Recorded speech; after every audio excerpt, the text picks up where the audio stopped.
Oh, I'll start by asking, was the dynamic on The Secret Life of Walter Mitty quite different for you when your co-lead is also the director of the movie?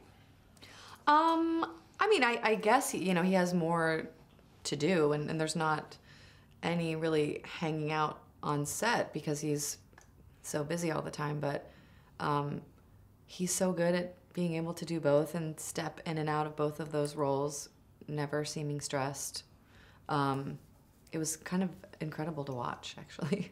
And is directing something you'd like to do yourself one day? Yeah, I would love to do that. Yeah, I probably wouldn't do a film as ambitious as this for my first film. Maybe something a bit smaller. Yeah. So were you kind of watching how Ben was doing it and acting, kind of taking notes? Yeah, I mean, I've been wanting to direct for so long. I'm always sort of watching and seeing how different people do it because they all have different styles. And watching Ben in particular, he's so hands-on with everything in the movie that, yeah, it was a good school for me.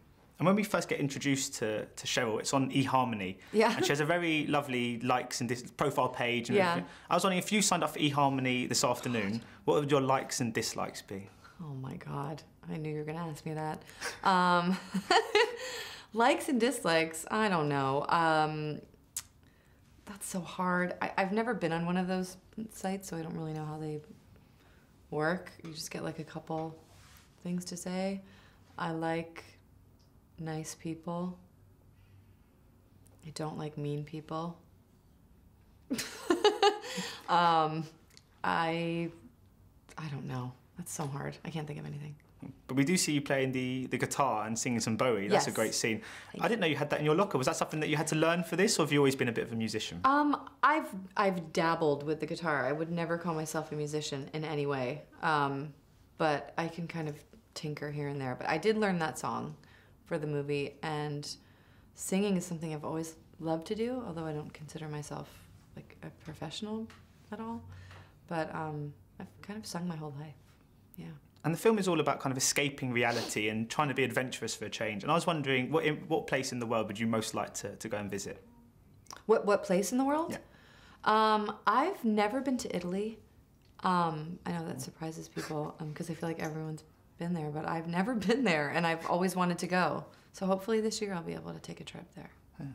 And you're kind of renowned for your comic ability, and not just predominantly, but I was wondering with this film, I mean, it's not necessarily in the script, I mean, you're still funny in parts, but was it quite refreshing to play a role that wasn't kind of reliant on gags and kind of, you know, one-liners and stuff? I mean, I love doing comedy, I love doing drama. This part was refreshing because I just liked the character so much, and she was very sort of subtle and down to earth and quiet, I guess. I mean, I don't know. It's always nice to play different things in every project. And just talking of other projects, we've got Welcome to Me next year, which you're very, very excited about. Yes. Can you tell us a tiny bit about that? Yeah. Shira Piven directed it, and it's a story about a woman who has borderline personality disorder, who wins the lottery and wants to have her own talk show. So she sort of buys her own show. And it's got an amazing cast, and I'm really excited about it. We're still editing, so. Brilliant. Well, we can't wait to see it. Thank you so much for your time today. Thank you. Thank you so much.